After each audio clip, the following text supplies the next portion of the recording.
Hello boys and girls. This is take 2 of this video. Unfortunately in this video we're not going to be disassembling the device because I lost that video somehow, because that's how it works. Anyway, so this is going to be one of those YouTube trust me bro I did it off camera, type of things. I have a friend who recently went through and hooked one of these things up backwards in override mode for some reason. And as you can tell from the internal burn marks and such, the Noco jumpers don't like that.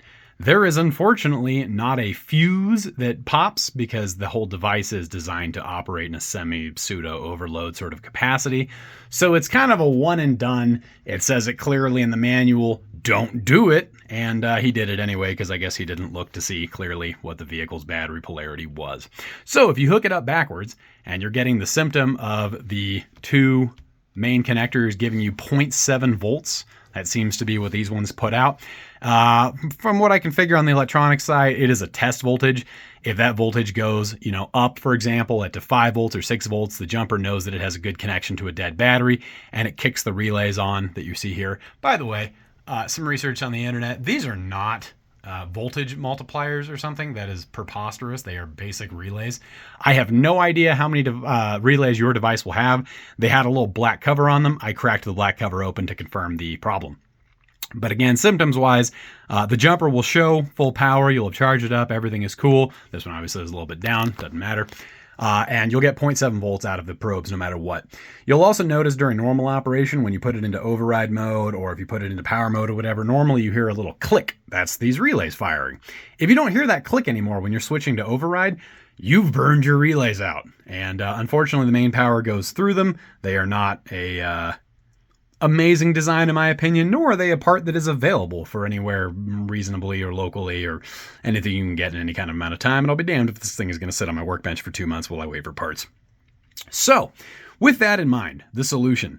There are a bunch of triangle head screws, at least the one I took apart was triangle head, I believe 2.7 millimeter, that hold these things together.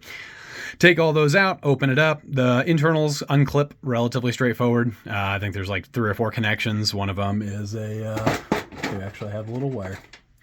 One of them looks like that. Connects up to the relays, and this blue one here connects to the negative bus, and it allows the device to sense whether it's connected to a good battery. Best advice on that, don't put it into override mode unless you know what you're doing and are definitely sure, or use a multimeter or what have you, I don't know. Anyway, so what I did, took an angle grinder, went through, cut these off of the relay, took the excess, the bus bar rather, took the excess of the bus bar, soldered it directly to the battery from the negative.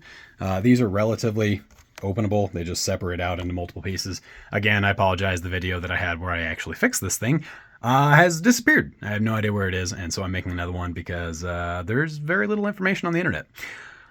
Quick word of advice. You are going to need a reasonably powerful soldering iron. That one is 150 watt. It barely got the job done. Granted, it's burned. It is a borrowed device from a person because I've never had the need to actually use a soldering gun. I have always used a soldering iron. They're great. It does not have the power that you need. Even with the hoof adapter, it does not put out the juice, at least not for the one that I repaired.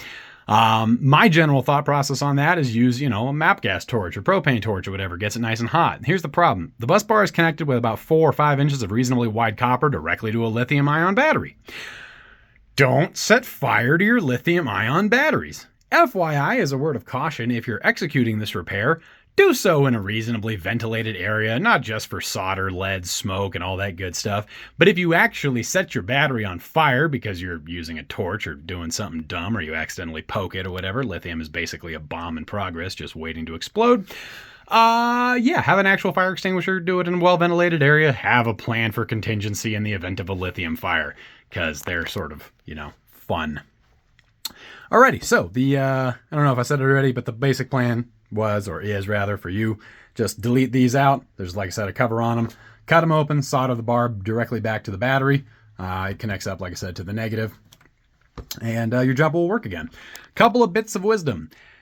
You are basically deleting the brain, so you're going to have to use your own. It's also really advisable to label it in some way.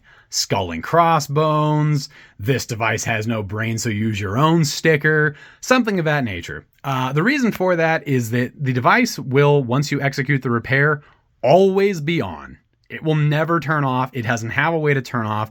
You are bypassing the safety. It'll be on when it's like that. It'll be on when it's like that. It will basically always be in override mode, ready to jump a vehicle. Now, couple things in addition. The device will still charge. It will still discharge. It will still operate as normal. All of the warnings and stuff will still function. But normally, for example, with overheat, it will kill power and it won't let you jump vehicles anymore. This will still let you jump vehicles because, say it with me now, you're bypassing the brain. So, use your own. So if warnings and flashing lights and blinky things start popping up, don't be a Homer Simpson. Do, in fact, actually pay attention to that. The flashlight function will still work. All that sort of stuff is still there. Just something I wanted to bring up. Once again, it has no brain if you do that bypass. So when you're throwing it in your toolbox, if you have like a breaker bar that's going across here, whatnot like that, and you connect up your positive and your negative, you will have an electrical fire in your toolbox. Be cautious. Throw the thing in a sock. Keep it in the black bag it comes in. Do whatever you got to do. Obviously, you absorb any risk yourself if you execute this repair. It is simply information, and you can do with that information what you will. I think that just about covers it.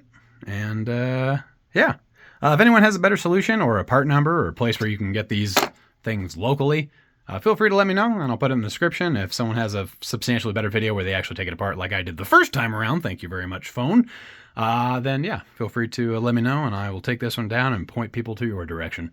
But that's the video for today. Don't like, don't comment, and don't subscribe. I don't care. Have a good one.